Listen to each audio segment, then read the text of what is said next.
What a beautiful day. Oh my gosh. In life, things often don't go the way we want. You missed the train, you lost your job, your heart was broken, a family member passes, or the chickens escape the chicken coop.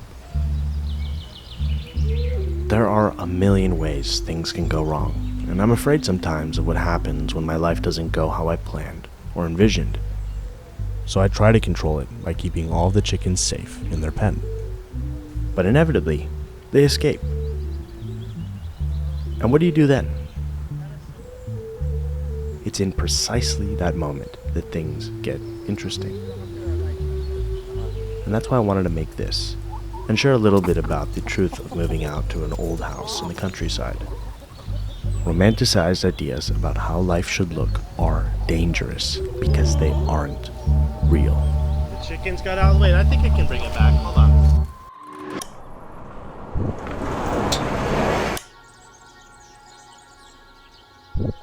I guess growing up is about confronting the gap between the ideas you have in your head of what life should look like and reality. And boy, that can be painful sometimes. I've always wanted my life to look like I was in a movie or in a book, and this was shaped by the movies and books I loved while growing up. I've always felt connected to characters that have an enormous imagination that colors how they see the world. Is this not why we love fiction? These were worlds I wanted to get lost in. The problem, as I'm discovering, is that this takes a lot of work. It takes a lot of work to keep the fantasy going. The white picket fence, the idealized relationship, the perfect body, the perfect lifestyle. We all fall for it, even if it looks a little different to all of us. The fantasy, in and of itself, is never satisfying, so the search never ends. I'm going to tell you the story of how I moved to a tiny French village and all of the ways things are going wrong. All of the ways that I've been terribly unrealistic about what this was all going to look like. But to properly explain how I got here, I have to roll back time 10 years into the past. The year that the germ of an idea for a different life began. A life in Europe.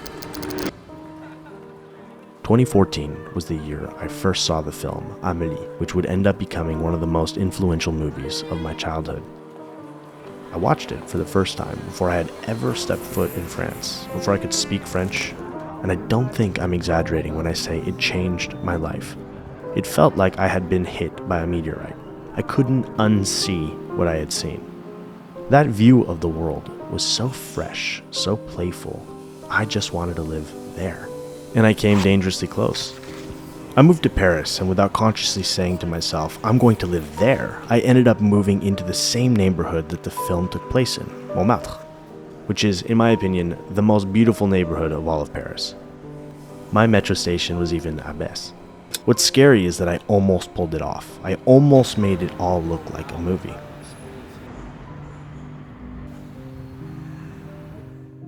I often worked in the Café des Deux Moulins, where Amélie worked in the film. It's a real place. It's actually really nice. In fact, one time I was working there and I met a group of people that were just hanging out, and we ended up talking and drinking for hours. It was all aligning, except somehow something didn't feel right. Hopefully I've painted the picture so far that I was very invested in making this life work.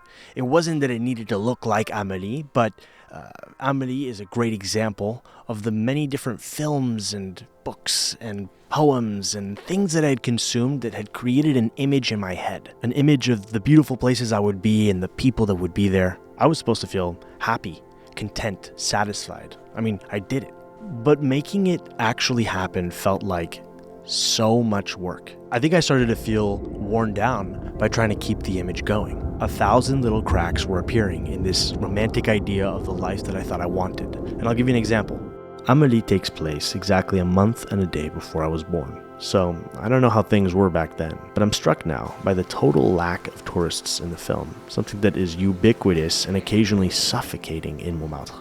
I guess this is true for all films, really, and increasingly of everything we see online. We edit out the stuff we don't want to see. Let me tell you, Paris is loaded with rats, and they don't look like Remy. As the romanticized idea of life in Montmartre began to fade, and the reality of living in this very crowded, very high-energy neighborhood replaced it, I felt like I was losing a childish naivete about the world. I felt stupid for buying into these ideas in the first place. So now that that fantasy was gone, I began to look for something else. I wanted quiet and calm and space, which is what led me to move to the countryside. I had an idea of what this was going to look like. I knew there would be surprises, but what I've encountered is my own immense ability to misjudge whatever I'm getting myself into. I've discovered that a house brings new kinds of problems I've never had to deal with before. I don't have the skills, I feel scared half the time, and this house actually requires way more resources than I thought it would, which also scares me. We know that the things we see online aren't real at some level. The cottagecore, or that person's life in New York City, that really beautiful model, or the couple that's traveling the world. Still, most of us make up stories that we fall for. I think it just sort of sneaks up on you. You don't realize you're doing it until suddenly there's this kind of mismatch. It's almost like no matter where you are, where you go, you bring your bullshit with you. My own version of this, or my latest version, I should say, became trying to create my own sort of tranquil refuge away from the chaos of the world. I was looking for calm and peace, and that is not what happened. Nice droppings. Oh my God. It all began when I was moving in. The house was disgusting, so I just began cleaning. I have been having a difficult time showing on camera just how dirty it is in this house, but maybe this is visible. There's just a total buildup of what feels like many years of cobwebs. I feel so overwhelmed right now. Like, look at this. Like, are you kidding me? Look at that. Dude, that's not what I'm not sucking up with the vacuum. That's crazy. This is a way bigger task than I think I initially realized. I'm going to chronicle for you the series of increasingly unpleasant surprises I've been uncovering in this old house in the 2 months that I've lived here so far. But first I have to thank the sponsor of this video, whose support is the only reason I can afford solutions to all of these insane problems popping up. I am attempting to tell a complete story of the highs and the lows of this journey that I'm on, looking for and creating a home, living out here in the countryside. This is all a series of experiments, right? I think I often find myself in situations like these because I want to feel like I lived life fully. Now, I'm slowly developing an awareness of what happens in my body and the stories that I make up in my mind when I'm in uncomfortable situations. I'm learning how to get grounded in spite of this.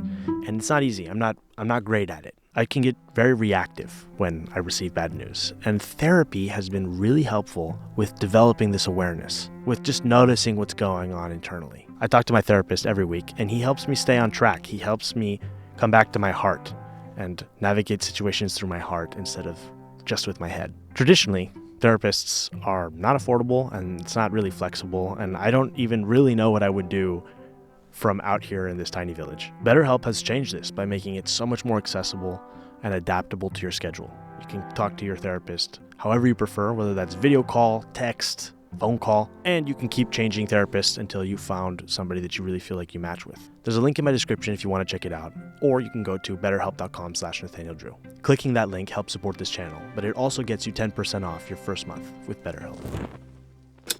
While cleaning my house, I made the discovery that the kitchen was absolutely filthy. Like kitchen nightmares level filthy. Thank God Gordon Ramsay isn't seeing any of this. It is difficult to fully describe the thick layer of grease that was on and inside of everything. I had no intention to do a kitchen remodel, but as I looked more closely, I lost faith that this was ever going to get to the point where I felt safe and comfortable with the level of hygiene in this place. Oh my God! Oh la vache, c'est pire encore de ce que j'imaginais. Putain. The straw that broke the camel's back was when I began finding mice. Just found this little guy. This morning, I got the help of a guy to buzz down the kitchen, and the discoveries just kept coming. No way, no way. Oh my god. The decision to tear down the kitchen turned out to be a really good one because of the things I would then discover. Et tu vois, il y a un passage, il y a le feu. Oh, ça pue! None of the pipes were properly connected. They just weren't connected at all, in fact. They weren't even the right kind of pipes.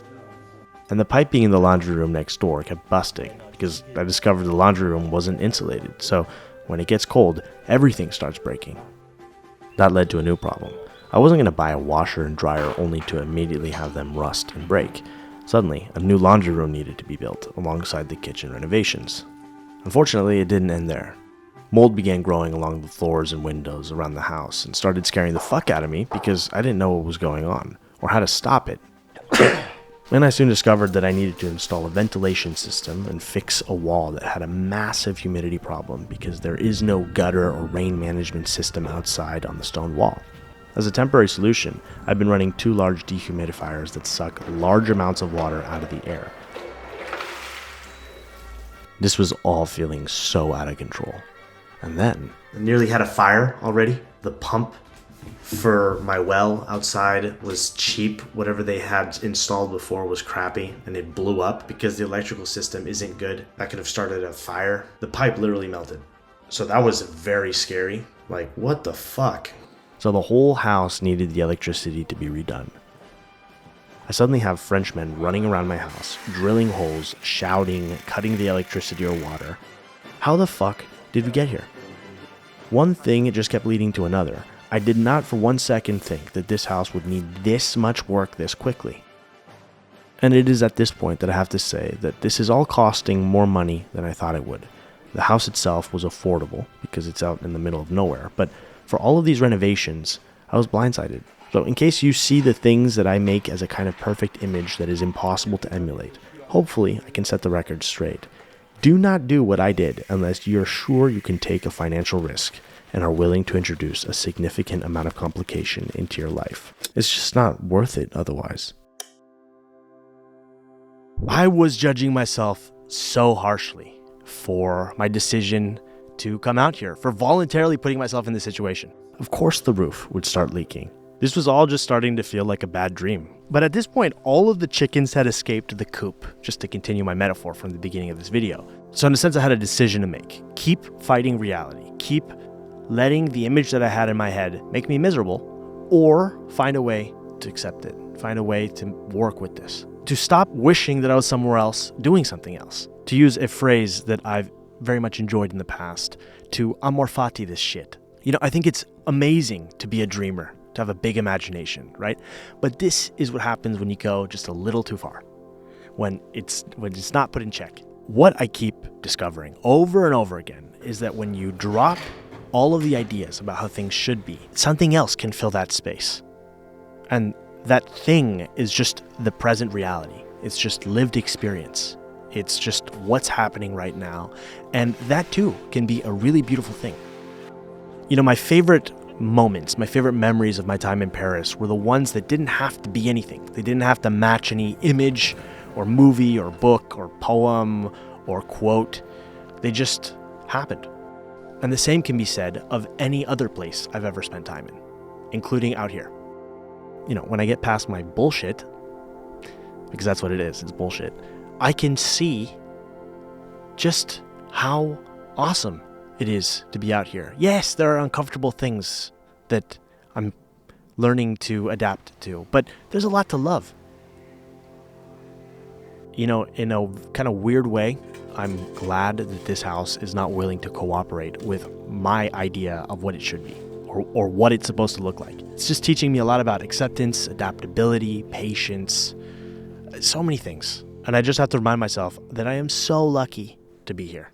Irony is a big theme in my life recently. And there's a real irony in me pointing to Amélie as creating this image of a perfect world. Because one of the core themes in Amélie is just the fact that she's living a very normal life. If anything, she had a sad and isolated childhood. It's just that her perspective is extraordinary. And it's her perspective that changes everything. Through her eyes, we see beauty and wonder in the mundane. And before I go back to romanticizing things too much, we also see a girl who struggles in her own way to face reality, just like we all do. You know, I've been thinking a lot recently about how it doesn't really matter how all of this pans out. I'm going to be dead in 60 years anyway, if I am lucky enough to live that long. So am I going to just spend the rest of my time from now till then stressing? I love Amélie. I think there's so much more going on there beyond the cutesy film that it looks like from the outside. And what's interesting is that I love it now for very different reasons than I did before. For me, the film is a reminder that you have control over how you look at things. Oftentimes, I get locked into an idea of how things need to look, how things should be. But life always seems to have something even better in store. If this house is teaching me how to live less in my ideas of how things should be and more in present reality, what more can I ask for?